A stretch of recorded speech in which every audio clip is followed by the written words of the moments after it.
जरा आपसातली चर्चा कमी केली तर ते हिंदीवाल्यांचा न्याय होईल जरा.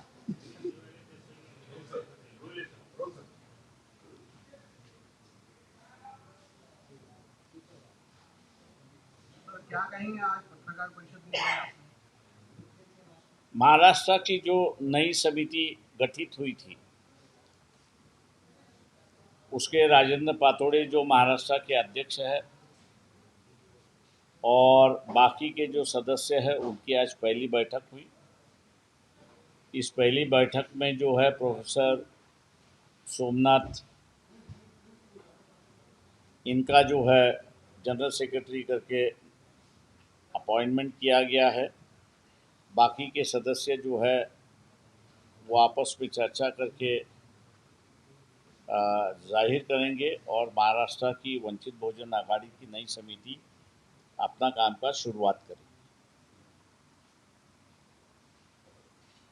जिस तरह से केंद्र की सरकार चली है इसमें ना दिशा है ना इसमें कोई नियोजन है.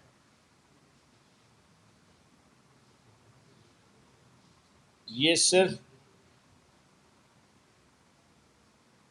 चाल धकल हम लोग जैसे कहते हैं उसी तरह ये सरकार चली है. बिना सोचे समझे हुए,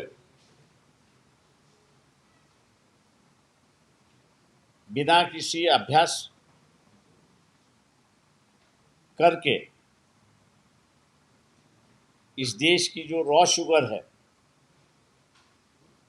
और मली जो है, मतलब शक्कर निकालने के बाद जो जूस निकलता है, उसका इन्होंने इथेनॉल की तरफ बढ़ावा दिया. और आज सरकार पर इतनी नौबत आ गई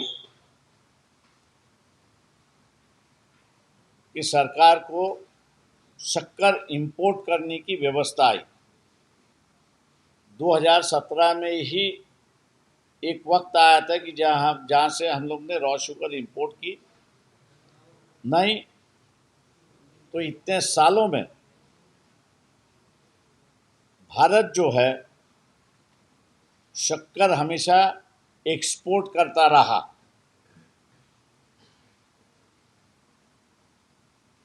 आज की परिस्थिति में इथेनॉल की तरफ रॉ शुगर और मली को डाइवर्ट करने के बाद महाराष्ट्र ये 30% देश की शुगर प्रोड्यूस करता है और इसलिए करीब करीब डायरेक्ट एम्प्लॉयमेंट जो है ये 10 लाख वर्कर है कि जिस पर डिपेंड है. आज शुगर इंडस्ट्री ही खतरे में आने की वजह से ये 10 लाख वर्कर जो है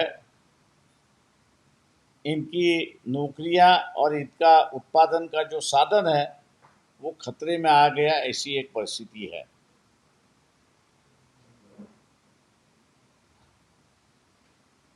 इस मामले में कैसे बाहर निकलेंगे अब पता नहीं, क्योंकि हम लोग बाजार में जो है फॉरेन बाजार में जो है एक्सपोर्ट करते थे, इसलिए वहाँ की भी शुगर कम हो जाएगी. इसलिए शुगर का भाव जो है बढ़ेगा और आने वाले दिनों में जो फेस्टिवल है ये हिंदू सरकार है, हिंदू के रक्षक है करके कहते हैं. फेस्टिवल के वक्त इन्होंने शक्कर अब 80 रुपया पर है पर केजी. आने वाले कुछ दिनों में ये अगर 100 रुपया भी क्रॉस कर गई तो मैं समझता हूँ कि आश्चर्य की बात नहीं है, क्योंकि इंटरनेशनल ही शुगर शॉर्टेज हो रही है. मैं तमाम लोगों से कह रहा हूँ, आम जनता से कह रहा हूँ, ये डेमोक्रेटिक सरकार है ऐसा मैं मानता नहीं हूँ. ये सिर्फ इलेक्शन के माध्यम से इलेक्शन लड़ती है, लेकिन इनका पूरा वर्किंग स्ट्रक्चर जो है वो डिक्टेटर का स्ट्रक्चर है. वो किसी की बात मानते नहीं, ना किसी को सुनते हैं। डिक्टेटर सिर्फ एक ही बात को सुनता है, और मास आंदोलन जो है, मास जनता जो है, उसी से वो डरती है। आज शुगर शक्कर का एक तरीके से प्राइस राइज के लिए सरकार जिम्मेदारी है। ये अब लुटारों की सरकार बनी है। ये और क्या क्या करेंगी पता नहीं। अभी अगर इसको रोका नहीं गया तो ये सरकार बेकाबू होगी, ऐसी एक परिस्थिति है। और इसलिए मैं तमाम लोगों से कह रहा हूँ कि सरकार को अगर कब्जे में करना है, नियंत्रण में रखना है, तो इनके जो ग्राम पंचायत के सदस्य हैं, नगर पालिका के सदस्य हैं, पंचायत समिति के सदस्य हैं, जिला परिषद के सदस्य हैं, कारपोरेशन के सदस्य हैं, आमदार है, खासदार है, सत्ता में बैठे हुए हैं, इनके घर के सामने धरना प्रदर्शन जब तक होता नहीं, तब तक ये डरेंगे नहीं। जंतर मंतर भी एक ऐसा, जंतर मंतर का भी आंदोलन, ये जनता का आंदोलन था। जनता ने अपने आप पर नियंत्रण रखते हुए शांतिपूर्वक वो आंदोलन सक्सेस करवा दिया, और इस सरकार को झुकाया, ऐसी एक परिस्थिति है। अब भी मैं कह रहा हूं कि राजनीतिक दल जो है वो अपनी आवाज़ उठा सकते हैं, लेकिन उससे ये डरेंगे नहीं। जनता जब रास्ते पर आएगी तो ये सरकार डरेगी, और कहीं ना कहीं तो भी ये जो प्राइस राइज हो रहा है उस पर नियंत्रण पे लाएगी, ऐसा हम लोग को उम्मीद है। तो जनता ने आंदोलन अपने कब्जे में लेना चाहिए। जनता आंदोलन जब लेती है तो इसका मतलब ये नहीं हुआ कि उन्होंने लॉ एंड ऑर्डर को तोड़ा है।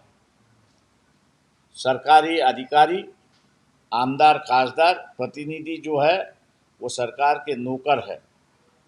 असली मालिक जनता ही है, और जनता जब अपने हाथ में लेती है तो ये जो पुलिस का डरावना एक संदेश होता है कि आपका फ्यूचर खराब होगा, पुलिस वालों को कहना चाहिए कि भैया फ्यूचर हम अपना खुद बना सकते हैं, आपकी उस पर ज़रूरत नहीं।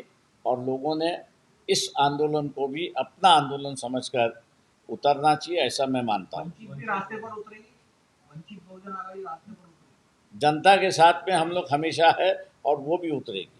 अभी एसआईआर चल रहा है, जंतर मंतर का आंदोलन 30 को रहा, लेकिन उसका दूसरा फेज जो चल रहा है बीजेपी का स्कूल ठीक करो, तो राजस्थान में उन पे हमला होता है, उन्हें दवा दवा के मारा जाता है। आशुतोष राठा होता है। देखिए, डिक्टेटर के साथ में आपको लड़ना है तो डिक्टेटर अपनी सत्ता बचाने के लिए वायलेंस तो करेगा ही। अब उस वायलेंस को डर के पीछे हटना मैं उचित है ऐसा नहीं मानता हूँ। इसलिए डिक्टेटर के साथ अगर लड़ना है तो जो बात नेपाल में हुई, जो बात बांग्लादेश में हुई और अन्य जगहों पर हुई, डिक्टेटर ही भारत में ले आ रहा है, ऐसी एक परिस्थिति है। तो एसआईआर पर क्या कहेंगे? एसआईआर चल रहा है महाराष्ट्र में। देखिए, एक ही तरफ एसआईआर का लक्ष्य है कि भैया 2 करोड़ 10 लाख, ये तो फिगर मैंने पहले ही दिया था कि भाई इतने वोटें काट जाएंगे। इनको काटने, इलेक्शन कमीशन को एक दफ़े वोटर में नाम आ गया तो काटने का बिल्कुल अधिकार नहीं है। जो 1950 में रिप्रेजेंटेशन ऑफ पीपल्स एक्ट जो बाबा साहब ने बनाया, लॉ मिनिस्टर थे, उन्होंने इस एक्ट को बनाया। उन्होंने कहा एक दफ़े आपका वोटर लिस्ट में नाम आया तो आप गुजरने के बाद ही आपका नाम कट सकता है। अगर किसी को एतराज़ है किसी व्यक्ति के नाम पर उस पर जाने के लिए, तो उसको कंप्लेन करना होता है। उस कंप्लेंट की सुनवाई होगी और कंप्लेंट की सुनवाई के बाद ही आप उस पर निर्णय ले सकते हो। निर्णय खिलाफ उस व्यक्ति के गया तो आप उसका नाम काट सकते हो, वरना काट नहीं सकते हो। ये जो अभी बीएलओ और बीएलए इसके माध्यम से बगल वाले को पूछ रहे ये है या नहीं है। अब मैं ड्यूटी पे जा रहा हूं तो मैं अपने घर में तो रहूंगा नहीं। अब मेरे खिलाफ कोई कंप्लेंट नहीं कर रहा है, लेकिन इलेक्शन कमीशन नाम निकाल रहा है। ये गैर कानूनी है, अनकॉन्स्टिट्यूशनल है और इलेक्शन कमीशन को बिना ऑर्डर के नाम निकालने का अधिकार दी। हम लोग निकाले हुए नाम को देख रहे हैं, लेकिन मैं तमाम राजनीतिक दलों से कह रहा हूं कि महाराष्ट्र के अंदर करीब करीब 40-45 लाख वोट, फर्जी वोट, ये ऐड किए जाएंगे। कोई राजस्थान का है, कोई मध्य प्रदेश का है, कोई तमिलनाडु का है। सत्ताधारी को फायदा पहुंचाने के लिए, ये सत्ता पार्टी को फायदा पहुंचाने के लिए जो पिटीशन मैंने डाली और कोर्ट ने सुनवाई नहीं की, उससे बहुत बड़ा नुकसान हो रहा है। क्योंकि हमने ये कहा था कि इलेक्शन कमीशन तो इलेक्शन कंडक्ट करता है, लेकिन असलियत में उन्होंने नॉमिनेट किए हुए अधिकारी जो है वो अधिकारी इलेक्शन कंडक्ट करते हैं। उन्होंने इलेक्शन सही कंडक्ट किया नहीं किया, एक प्रोफार्मा है। वो प्रोफार्मा उनको 24 घंटे के अंदर इलेक्शन कमीशन को सबमिट करना पड़ता है। लेकिन दुर्भाग्य है कि बम्बई हाई कोर्ट के जजेस ने, जिनके पास ये पिटीशन गई और जिनको हमने कहा, क्योंकि जो जिसकी पिटीशन थी उसकी पैरवी वकील करके मैं उसमें कर रहा था, कोर्ट को हम इस बात को समझा रहे थे कि भैया इस एक्ट में कंप्लेन करना है इलेक्शन के खिलाफ, अगर दाखिल करना है तो किसी एक कैंडिडेट ने करप्शन किया है तो ही आप इलेक्शन पिटीशन डाल सकते हो। ये करप्शन इलेक्शन कैंडिडेट जो खड़े हुए कैंडिडेट ने नहीं किया है, ये करप्शन जो है वो इलेक्शन मशीनरी ने किया है। और इलेक्शन मशीनरी ने किया है इसलिए रेट के अलावा दूसरा कोई रास्ता ही नहीं है। सुनवाई हुई लेकिन रिजेक्ट हुई। अब उनको ये सेफेस्ट रास्ता मिला है कि अधिकारी को खरीदो, उससे फर्जी वोट डाल दो और अपनी सत्ता ले आओ।